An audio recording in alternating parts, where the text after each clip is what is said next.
सदगुरु जोगी पीर धाम से समझेंगे कि जो हम कहते हैं अमर कहानी, पार्वती ने कहा शिव को कि मैं उमा सती पार्वती, इस तरह से मेरे अलग अलग नाम और मेरे जन्म होते रहते, आप स्वयं वो अजर अमर हो, मेरे को भी अमर कहानी सुनाओ। तो माँ पार्वती को वहाँ नींद आ गई, तो वहाँ पक्षियों ने सुन ली उस कहानी को, तो वो अजर अमर अविनाशी हुए, 9 नाथ 84 सिद्ध। फिर वो ऋषि की पत्नी के पेट में चले गए वो पक्षी भोलेनाथ, जब उनको मारने गए तो फिर वचन हुआ कि जो भी अब निकलेगा इन पक्षियों के साथ, वो गर्भवती थे, वो सारे अजर अमर अविनाशी होंगे, उनको कोई मार नहीं सकता।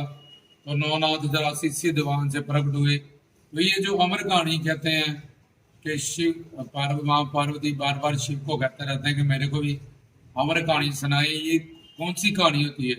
तो इस अमर कहानी को रामायण की कथा कहते हैं, जिसको कहते हैं कि माँ पार्वती ने शिव को कहा, अमरनाथ पे कहा कि मुझे भी अमर कहानी सुनाओ। वो सबसे हट के अलग उसको वहां लेके चले गए, वहां माँ पार्वती सो गई। तो वो अमर कहानी रामायण को कहते हैं। और राम नाम से ही शिव 72 साल समाधि लीन रहते हैं, अपनी अंतर ध्यान हो जाते हैं। राम नाम के शब्द से राम के दो रूप हैं, निर्गुण निराकार निर्विशेष और सगुण साकार सविशेष। क्योंकि ब्रह्मा विष्णु शंकर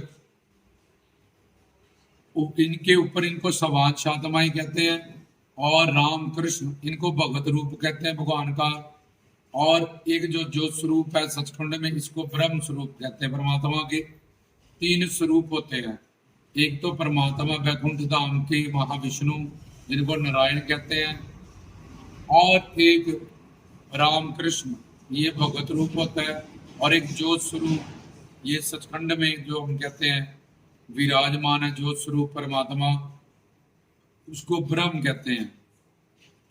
तो उसी शिव पिता परमात्मा से 3 इष्ट ब्रह्मा विष्णु शंकर होते हैं, तो उनको देवादिदेव महादेव जब शिव कहते हैं तो वो शिव शंकर बन जाते हैं। तो साकार रूप में ब्रह्मा विष्णु शंकर ब्रह्मानी वैष्णवी और माँ पार्वती उनकी बीवी है। तो वो शिव शंकर जी को कहते हैं कि मेरे को भी अमर कहानी सुननी है, तो सुनाओ। तो ये अमर कहानी रामायण की कथा को कहते हैं, क्योंकि ये राम कृष्ण है, प्रभु राम कृष्ण, ये सेंट्रल गवर्नमेंट जैसे होती है उसकी तरह, और जो ब्रह्मा विष्णु शंकर है ये स्टेट गवर्नमेंट, एक ब्रह्मांड पे इनका रूल होता है। ये एक दूसरे को भक्त जब लीला करते हैं, अवतार लेते हैं, एक भक्त बन जाता है, एक भगवान बन जाता है। जब कृष्ण जी आए तो भोलेनाथ दर्शन करने गए यशोदा के पास, रामचंद्र जी आए, उन्होंने शिवलिंग की स्थापना की, रामेश्वरम में स्थापित किया शिवलिंग, और रावण को मारने से पहले शिव की पूजा की प्रभु राम ने। तो ये अपनी अवतार लीला में एक भक्त बन जाता है, एक भगवान बन जाता है। वैसे हर हरि दोनों एक बराबर हैं, एक को अपना आराध्य इष्ट देव रख लेते हैं। और रामायण की कथा में ऐसा बताया गया कि जो अयोध्या में आके अपना शरीर को छोड़ेगा, अयोध्या की राजधानी अवध, वो वैकुंठ धाम जाएगा, मोक्ष मुक्ति पा जाएगा।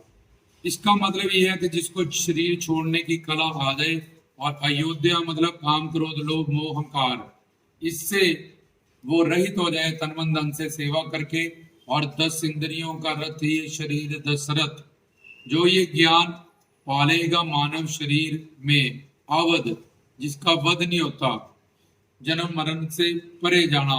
और अपने शरीर को, एक होता है शरीर यमदूत छड़ाए, एक होता है शरीर तुमने खुद छोड़ा।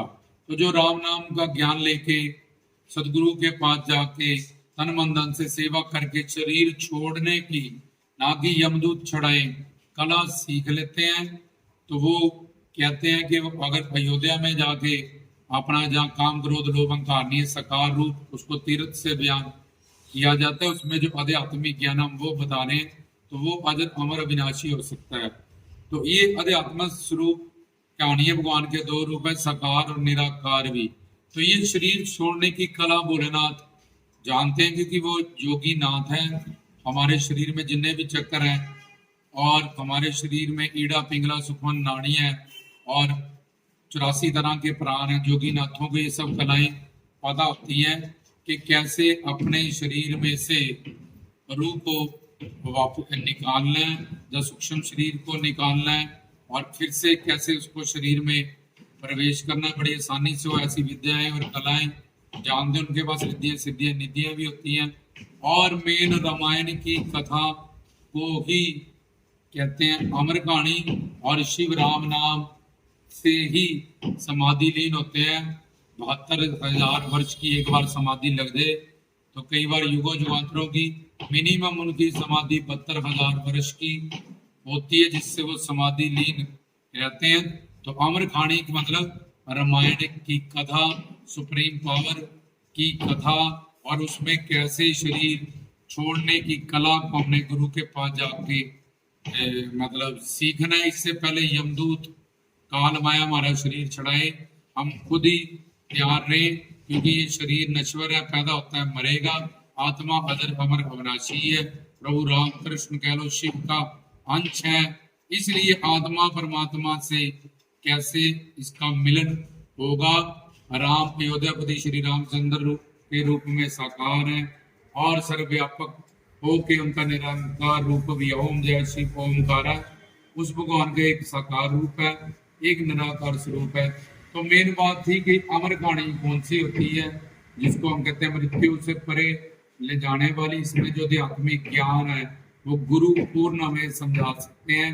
जो माँ पार्वती शिव शंकर से बार बार डिमांड करते हैं, जब अर्जी करते हैं मुझे भी अमर कहानी सुनाए, तो अगर पूर्ण गुरु का साथ हो और प्रभु राम कृष्ण जब प्रभु राम हमें प्रीतम लगे और अपने कल्याण की भूख हो, तो रामायण पढ़ी जाए, वो अमर कहानी सुनी जाए, तो बंदा मोक्ष मुक्ति पा सकता है, जन्म मरण से रहित हो सकता है। लेकिन गुरु पूर्ण का साथ हो, तभी प्रभु राम की लीलाओं को हम समझ पाएंगे। प्रभु राम सबसे प्यारे लगे, प्रीतम लगे और अपने कल्याण की भूख हो। अगर ये 3 गुण हो सुनने वाले में, तो और उसके साथ गुरु का साथ हो, तो रामायण सुने तो वो मोक्ष मुक्ति पा सकता है, जन्म मरण मिटा सकता है अपना।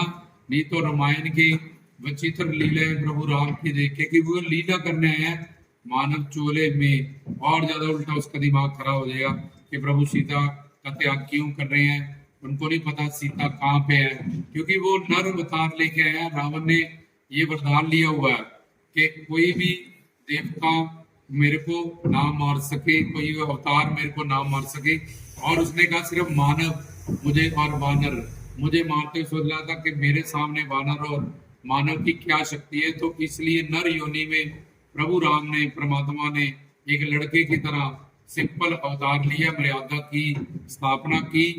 तो संसार को सही चलाने के लिए पिता के लिए, माँ के लिए, भाई के लिए क्या क्या फर्ज है, ये मर्यादा पुरुषोत्तम उनको कहते हैं। तो इसलिए जो संसारी लोग हैं, संसार सही से उनका चलता रहे जब तक मोक्ष मुक्ति ना मिले। ये सारी बातें रामायण में सिखाई गई है, जिसको अमर कहानी कहते हैं। जो माँ पार्वती ने शिव शंकर से कहा था, उसको रामायण कथा कहते हैं। राम नाम के जब से ही वो समाधि लीन रहते हैं, ये इस प्रवचन में क्लियर किया गया। जय बाबा।